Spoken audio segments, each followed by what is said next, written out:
Yes, तो हम लोग पढ़ रहे थे मैकेनिकल एस्पेक्ट ऑफ एक्सक्रीशन, जिसमें हमने पहला स्टेप आपको बता दिया था and that was urea formation, ultra filtration. Second step is the selective reabsorption. इसकी ज़रूरत भी हमने आपको बताई थी कि अल्ट्रा फिल्ट्रेशन के वक्त सर इतना ज़्यादा ग्लोमेरुलर फिल्ट्रेट इकट्ठा हो जाता है कि सर अगर हम उतना यूरिन के फॉर्म में निकालने लगें तो समय भी नहीं रहेगा हमारे पास, 24 घंटे कम पड़ेंगे और हम मर भी पहले जाएंगे। इसलिए ज़रूरत थी कि more than 99% of the glomerular filtrate must be reabsorb. तो आप कहोगे सर खाली रीअब्सॉर्ब बोल देते बात पूरी हो जाती, ऐसा नहीं है।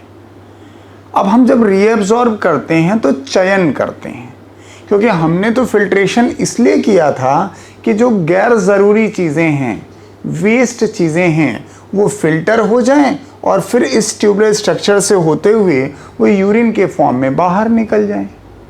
लेकिन सर बात ये आई कि अल्ट्रा फिल्ट्रेशन के वक्त इतना ज़्यादा दबाव था, इतना ज़्यादा फिल्ट्रेशन प्रेशर था कि तकरीबन प्लाज्मा की सारी चीज़ें छन गई, चाहे वो ग्लूकोज था, चाहे वो अमीनो एसिड था, चाहे वो आपके ज़रूरी मिनरल्स थे। तो सर हम अगर सब का सब यूरिन के फॉर्म में निकाल देंगे तो हमारी ज़रूरी चीज़ें लॉस हो जाएंगी, जबकि एक्सक्रीशन तो वेस्ट को निकालने को कहते हैं। तो ये दूसरी ज़रूरत है भाई। पहली ज़रूरत कि फिल्ट्रेट का वॉल्यूम इतना ज़्यादा है कि वो हम शरीर से बाहर नहीं निकाल सकते, उसे एब्जॉर्ब करना है।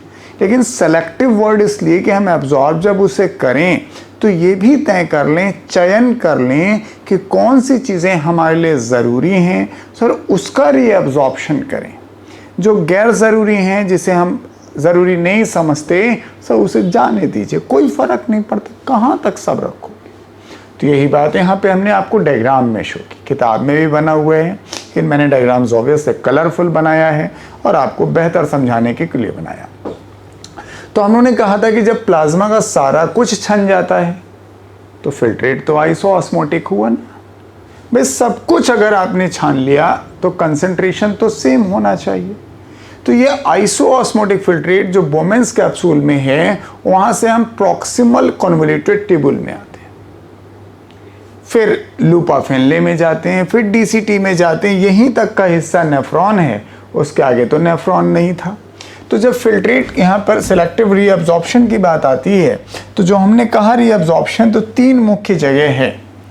एक सर पीसीटी में है, दूसरा डीसीटी में है और तीसरा लूप ऑफ हेनले में है। Loop of Henley. तो हमारे यहाँ जो फिल्ट्रेट है वो तकरीबन 70 से 80% तक एब्जॉर्प्शन यहीं होता है। एक नहीं 20 बार सवाल आया है, maximum reabsorption occurs in which part of nephron. तो which part of nephron, that's a PCT. Sir दूसरे नंबर पे आता है डीसीटी, तकरीबन 10 से 15% आपके पास फिल्ट्रेट यहाँ रीअब्जॉर्ब होता है। लूप ऑफ हेनले में तो सर सबसे कम 8 से 10। तो जो मैक्सिमम रीअब्जॉर्प्शन पीसीटी में है वो गलत कम होता है। लेकिन एक कंफ्यूजन आ जाता है जब यही हम फिल्ट्रेट की जगह पानी कह देते हैं मैक्सिमम रीअब्जॉर्प्शन ऑफ वाटर, तो कई बच्चे आकर्षित हो जाते हैं लूप ऑफ हेनले के लिए। मैं टॉपिक से आगे आ गया हूँ। एक्चुअली लूप ऑफ हेनले में सर पानी हो या फिर कोई जनरल फिल्ट्रेट सर मैक्सिमम नहीं है। हाँ, इट कंसंट्रेट द यूरिन, ये बात ज़रूर करते हैं। कंसंट्रेट फिल्ट्रेट, जहाँ लूप ऑफ हेनले बड़ी होगी सर वहाँ ये उतना ही कंसंट्रेट कर देंगे। इसलिए जो जानवर कंसंट्रेटेड यूरिन निकालना चाहता है उसमें लूप ऑफ हेनले ईश्वर ने बड़ी दी है, और जहाँ हम यूरिन कंसंट्रेट नहीं निकालना चाहते हैं उस जगह लूप ऑफ हेनले ईश्वर ने छोटी दी है। तो अभी तो हम खाली लूप ऑफ हेनले को यहाँ से चेक कर रहे थे। पानी हो या फिल्ट्रेट हो, मैक्सिमम रीअब्जॉर्प्शन पीसीटी में है। तो आप सोचोगे सर पीसीटी में आखिर ऐसा क्या है कि मैक्सिमम रीअब्जॉर्प्शन हो जाता है। तो अगर मैं पीसीटी का सेक्शन काट के आपको दिखाऊं ऐसे, तो इनमें जो सेल्स हमारी क्यूबॉइडल सेल्स हैं तो these cuboidal cells has an microvilli, yes ये क्यूबॉइडल सेल्स हैं and it has an microvilli, yes it has an microvilli. जैसे हमने आपको ऐसे दिखाया, माइक्रोविलाई आपने स्मॉल इंटेस्टाइन में भी पढ़ी थी, यहाँ भी पढ़ते हैं। अंतर इस बात का है कि जब हम स्मॉल इंटेस्टाइन में पढ़ते हैं तो वो कॉलुमनर हैं और यहाँ क्यूबॉइडल हैं। तो मैं ये नाम लिखना चाहता हूँ, है ये पीसीटी, लेकिन इस जगह पर ये वाली जो सेल्स हैं these are cuboidal cells, cuboidal cells. दूसरा जो हम ये मेंशन कर रहे हैं दीज आर माइक्रोविलाई, और इसी माइक्रोविलाई की वजह से हम ब्रश बॉर्डर सेल्स भी इन्हें कहते हैं, brush border cells. Surface area बहुत बढ़ जाता है, जाहिर है जहां भी आपने इससे पहले भी पढ़ा होगा इसने सरफेस एरिया सर 20 गुना ही बढ़ाया है। तो जब सरफेस एरिया इतना ज़्यादा होगा तो जाहिर है रीअब्जॉर्प्शन सबसे ज़्यादा होगा। सर डीसीटी में भी आपके पास क्यूबॉइडल है लेकिन वहाँ माइक्रोविलाई नहीं है, ब्रश बॉर्डर एपिथेलियम नहीं है। लूपा फेनले में तो सिंपल स्क्वेमस है। तो ये तो हमने आपको जनरल बात बताई। अब ज़रा फिर उसी डायग्राम पे आइए। सर जैसे ही हम पीसीटी में इंटर करते हैं तो आइसोऑस्मोटिक फिल्ट्रेट लेकर आप इंटर करते हैं, तो पीसीटी का नाम तो आपने पढ़ ही लिया कि सर 70 to 80% रीअब्जॉर्प्शन होगा। तो इसके शुरुआती दौर पे सर सल्यूट का बहुत ज़्यादा रीअब्जॉर्प्शन होता है एंड रेड पेन से शो किया है, जाहिर है एब्जॉर्प्शन एक्टिव होता है। सर जो शुरुआत वाला पार्ट है पीसीटी का वहाँ पानी एब्जॉर्ब नहीं होता, वहाँ आपके सल्यूट कंटेंट ही एब्जॉर्ब होते हैं। ग्लूकोज है, amino acid, ketone bodies, uric acid, sodium, potassium, phosphate, chloride, लेकिन most of them are absorb actively, क्योंकि इसमें से एक दो चीज़ें खराब हैं। जैसे आपने यूरिक एसिड एब्जॉर्ब कर लिया, पोटेशियम आयन एब्जॉर्ब कर लिया, ये वेस्ट है। लेकिन in general most of the useful substances 70 to 80% solute get actively reabsorb. तो सर ये एक्टिवली रीएब्जॉर्ब हुआ तो जाहिर है हमारा फिल्ट्रेट कैसा हुआ? किसी भी सॉल्यूशन में से सल्यूट कंटेंट आप हटा दोगे तो वो डाइल्यूट होता चला जाएगा, दैट बिकम हाइपोऑस्मोटिक। लेकिन जैसे ही हम पीसीटी के निचले हिस्से की तरफ जाते हैं, पीसीटी के अंतिम हिस्से पे सरफेस एरिया तो यहाँ भी वैसे ही बढ़ा हुआ है, तो यहाँ पर वाटर का एब्जॉर्प्शन होने लगता है and that is obligate, water absorption होना ही है, इसका कोई विकल्प नहीं है इनके पास।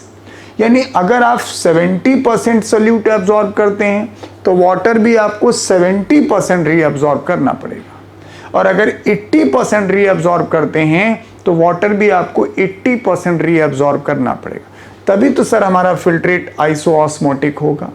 तो पीसीटी का फंक्शन पूरा हुआ। पीसीटी को अगर हम पढ़ें, मैं आपको अपनी तरह से पढ़ाऊंगा पहले स्टेप वाइज, क्योंकि आपकी किताब में ये स्टेप वाइज नहीं लिखा, उन्होंने फंक्शंस ऑफ ट्यूब्यूल करके पीसीटी, डीसीटी, लूपा फेनले बताया है। तो उस तरह से पढ़ेंगे तो ये हमारी हेडिंग्स गायब हो जाएंगी, खाली अल्ट्रा फिल्ट्रेशन बता के एक पैराग्राफ में सब समेट दिया गया। तो पीसीटी में आपने देखा 70 to 80% चाहे सोल्यूट हो चाहे सॉल्वेंट दोनों एब्जॉर्ब करते हैं। ये अलग बात है कि सर शुरुआत वाले हिस्से में आप एक्टिवली सोल्यूट एब्जॉर्ब करते हो, बाद वाले हिस्से में आप पैसिवली वाटर एब्जॉर्ब करते हो, फिल्ट्रेट आपका आइसोऑस्मोटिक ही रह जाता है। यही हम पीसीटी की बात और करते तो हम सेलेक्टिव एब्जॉर्प्शन के बाद ट्यूबुलर सिक्रीशन पढ़ा देते जो आपको दिख रहा है, बट अभी हम नहीं पढ़ा रहे। अब जरा आइसोऑस्मोटिक फिल्ट्रेट अपने लूपा फेनले में ले आइए। लूपा फेनले के दो लिम्स हैं, एक में फिल्ट्रेट नीचे जा रहा होगा और एक में फिल्ट्रेट ऊपर जा रहा होगा। तो इस लिम्ब को हम कहते हैं डिसेंडिंग लिम्ब और इस लिम्ब को हम कहते हैं असेंडिंग लिम्ब। आपको ध्यान हो पिछला कोई डायग्राम तो इसके अगल बगल नेटवर्क ऑफ ब्लड कैपिलरीज यानी वासा रेक्टा हुआ करता था, तो सर वो एब्जॉर्ब होके वहीं पे जाता है। लेकिन इसमें एक बड़ी गौर करने वाली बात है, जो डिसेंडिंग लिम्ब है जिसमें हम नीचे जा रहे हैं, water passively diffuses, water passively absorb. तो जैसे जैसे हम अपने लूप ऑफ हेनले को नीचे लेकर चलेंगे सर, वैसे ही पानी एब्जॉर्ब होता जाएगा। ऑब्वियस है फिल्ट्रेट हाइपर ऑस्मोटिक होगा, और इसी वजह से लूप ऑफ हेनले का ये फंक्शन कहलाता है। ये फंक्शन जो हम कह पाते हैं कि loop of Henley is responsible for the concentration of filtrate, वो इसी वजह से। भाई आपने इतना बड़ा बनाया, थोड़ा और बड़ा बनाते तो डिसेंडिंग लिम्ब और बड़ी बनती तो और पानी एब्जॉर्ब होता, और बड़ा नीचे करते तो और बड़ी डिसेंडिंग लिम्ब बनती तो और पानी एब्जॉर्ब होता। तो जितने ड्राई क्लाइमेटिक कंडीशन में, चाहे वो कंगारू रैट हो चाहे वो कैमल हो, जितने ड्राई क्लाइमेटिक कंडीशन में हैं उनमें लूप ऑफ हेनले इसीलिए ईश्वर ने बड़ी कर दी। अब जाहिर है अगर आपकी लूप ऑफ हेनले कोई काट ले तो सर ये वाली मैकेनिज्म नहीं हो पाएगी, तो उतना पानी एब्जॉर्ब नहीं होगा, तो वो पानी कहाँ जाएगा? यूरिन में निकलेगा, तो यूरिन बिकम्स डाइल्यूट। तो ये दो तरह के सवाल हैं, बड़ा हवा बना के घूमते हैं लोग। This is very simple phenomena is loop of Henle का function concentration of urine. Loop of Henle बड़ा कर दोगे तो फंक्शन में इजाफा हो जाएगा, भाई यूरिन ज़्यादा कंसंट्रेट हो जाएगा। लूप ऑफ हेनले छोटा कर दोगे तो कंसंट्रेशन कम होगा, यूरिन डाइल्यूट हो जाएगा। लेकिन जब डिसेंडिंग के बाद असेंडिंग लिम्ब की तरफ हम आते हैं, इधर देखना शुरू करते हैं, जो हमारी असेंडिंग लिम्ब है इसमें शुरुआत वाले हिस्से में तो पैसिवली डिफ्यूज होता है सोडियम क्लोराइड, लेकिन उसके बाद एक्टिवली डिफ्यूज होता है। भाई ये तो हाइपर ऑस्मोटिक हो गया ना, तो हम पहले पैसिवली डिफ्यूज करते हैं जिससे कि हम यहाँ पर जब तक आइसो ऑस्मोटिक ना आ जाए, फिर हम लूप ऑफ हेनले में असेंडिंग लिम्ब में ऊपर एक्टिवली डिफ्यूज करते हैं। तो इसका मतलब इधर से फिलहाल अभी कोई इंपॉर्टेंट रोल नहीं है, इसका काम कंसंट्रेशन ऑफ यूरिन है, जो हम काउंटर करंट मैकेनिज्म में ही आपको बताएंगे। अब अगले हिस्से पे आइए, दैट्स ए डीसीटी। यहाँ भी 10 से 15% रीअब्जॉर्प्शन होता है, लेकिन ये जो एब्जॉर्प्शन है री, एंड दैट इज फैकल्टेटिव, विकल्प है, आप करें या ना करें। Compare this with the obligate reabsorption, क्योंकि यहाँ पर हम वाटर या सोडियम क्लोराइड का जो एब्जॉर्प्शन यहाँ पर या आगे कलेक्टिंग डक्ट में करते हैं, and that is under influence of hormones. एक मिनरेलोकॉर्टिकॉइड है जिसे आप नाम देते हैं एल्डोस्टेरॉन। तो सर एल्डोस्टेरॉन है तो वो मिनरल्स को रीअब्जॉर्ब ज़्यादा करेगा, और अगर ADH जिसे वैसोप्रेसिन भी कहते हैं, ADH है तो वो पानी का रीअब्जॉर्प्शन करेगा, लेकिन दैट इज फैकल्टेटिव। तो अगर आप यहाँ ये सोडियम क्लोराइड एब्जॉर्ब कर रहे हो, यहाँ पे लगातार पानी एब्जॉर्ब करते जा रहे हो, तो एंड फाइनली जो आपका यूरिन पास होता है, and that is 4 times more hyper osmotic. आगे पढ़ेंगे हम लोग, तकरीबन 300 मिली ऑस्मोल प्रति जो लीटर है वो ऑस्मोलिटी है ब्लड प्लाज्मा की, और यहाँ से जो यूरिन निकलता वो 1200 मिली ऑस्मोल प्रति लीटर। तो अभी तो मैंने आगे नहीं बोलना है हाइपर ऑस्मोटिक। अब यहाँ सवाल है, अगर आपके पास ADH का लेवल बढ़ जाए तो ADH बढ़ जाएगा, पानी का एब्जॉर्प्शन ज़्यादा करने लगोगे तो यूरिन में पानी कम हो जाएगा, तो यूरिन कंसंट्रेट हो जाएगा। ADH का सिक्रीशन कम हो जाए तो पानी कम एब्जॉर्ब करोगे, पेशाब में पानी ज़्यादा जाएगा तो जाहिर है पेशाब ज़्यादा करोगे। ऐसा कभी डायबिटीज़ इंसिपिडस नाम की बीमारी पड़ेंगे। यही हाल एल्डोस्टेरॉन में है। एल्डोस्टेरॉन का लेवल बढ़ जाए तो सोडियम क्लोराइड ज़्यादा एब्जॉर्ब कर लोगे तो जाहिर है यूरिन डाइल्यूट हो जाएगा, और एल्डोस्टेरॉन का लेवल कम हो जाए तो सोडियम क्लोराइड आपके पेशाब के रास्ते जाने लगेगा, यूरिन कंसंट्रेट हो जाएगा। So simple. तो ये हमारा सेलेक्टिव रीअब्जॉर्प्शन है। अलग अलग हिस्सों में हम अलग अलग चीज़ों का रीअब्जॉर्प्शन करते हैं, कहीं सॉल्यूट करते हैं, कहीं सॉल्वेंट करते हैं, कहीं हम एक्टिवली रीअब्जॉर्ब करते हैं, कहीं पैसिवली रीअब्जॉर्ब करते हैं, और उन सब का असर ऑस्मोटिक कंसंट्रेशन ऑफ फिल्ट्रेट पर पड़ता है। भाई आइसो ऑस्मोटिक फिल्टर हुए थे, लेकिन इसी मैकेनिज्म से गुजरते हुए हम हाइपर ऑस्मोटिक फिल्ट्रेट प्रोड्यूस करते हैं। लेकिन अभी भी एक स्टेप रह जाता है, दैट इज इसके बाद का जो अगला स्टेप आता है कि हम उसे नाम देते हैं, that is a tubular secretion. तीसरा स्टेप, ट्यूबुलर सिक्रीशन। हालांकि ह्यूमन में इस स्टेप का कोई बहुत महत्व नहीं है, ज़रा यहीं आप समझ लीजिए, उस डायग्राम में ना जाएं आप। जैसे हमने आपसे ये कहा कि ये हमारा लूपा फैन लेता, फॉर एग्जाम्पल मैं सारे पार्ट भी नहीं बना रहा हूँ लाइक दिस। तो आपने ये कहा कि सर हम यहाँ ब्लड में चीज़ें लेकर आए थे और फिर कहा कि हमने इसको फिल्टर कर दिया यहाँ से, तो ये आपने पढ़ा अल्ट्रा फिल्ट्रेशन में। फिर आपने कहा कि सर फिल्टर करते वक्त बहुत सारी ज़रूरी चीज़ें थी, तो सर उसे हमने रीअब्जॉर्ब कर लिया। तो ऐसा भी तो हो सकता है कि कभी हम सेलेक्टिव रीअब्जॉर्प्शन करते वक्त कुछ गैर ज़रूरी चीज़ों को हम रीअब्जॉर्ब कर लें, यूरिक एसिड या पोटेशियम। तो सर हमारा फ़र्ज़ क्या बनता है कि उन गैर ज़रूरी चीज़ों को हम डिटेक्ट करें और भाई इनको लौटा दीजिए, क्योंकि हम इसे क्यों लें। यही है ट्यूबुलर सिक्रीशन, कि हम चाहे जितना चयन करें, सिलेक्शन करें, जहाँ पे गलती होने की गुंजाइश ज़्यादा है।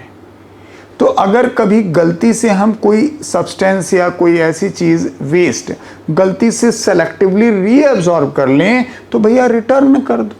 इसीलिए कहते हैं tubular secretion is always active. Red pen से बना रहा हूँ ना, इस वजह से। एक तो ये वजह, दूसरी एक और चीज़ कि जब हम यहाँ फिल्टर कर रहे थे तो हमने कहा भैया ऑल कंपोनेंट गेट फिल्टर, लेकिन ऐसा भी तो हो सकता है कि कोई चीज़ ऐसी रह जाए जो फिल्टर ही ना हो पाए, गलती से ना फिल्टर हो। तो नहीं फिल्टर होगी तो आपका नहीं फ़र्ज़ बनता है कि सर उसे भी हम यहाँ पर रिटर्न करें। हालांकि आप में ऐसा बहुत कम है, क्योंकि हम तो अपने यहाँ खुल के कहते हैं all component of the plasma get filtered except plasma protein, क्योंकि हमारे यहाँ अल्ट्रा फिल्ट्रेशन है ज़बरदस्त। लेकिन think about the fishes and amphibia and other reptiles, जहाँ पर इतना इफेक्टिव फिल्ट्रेशन प्रेशर नहीं है, तो वहाँ ट्यूबुलर सिक्रीशन का बड़ा महत्व है। भाई जब फिल्टर ही नहीं हो रहा है प्रॉपर, तो सेलेक्टिव रीअब्जॉर्प्शन का भी रोल घट जाएगा।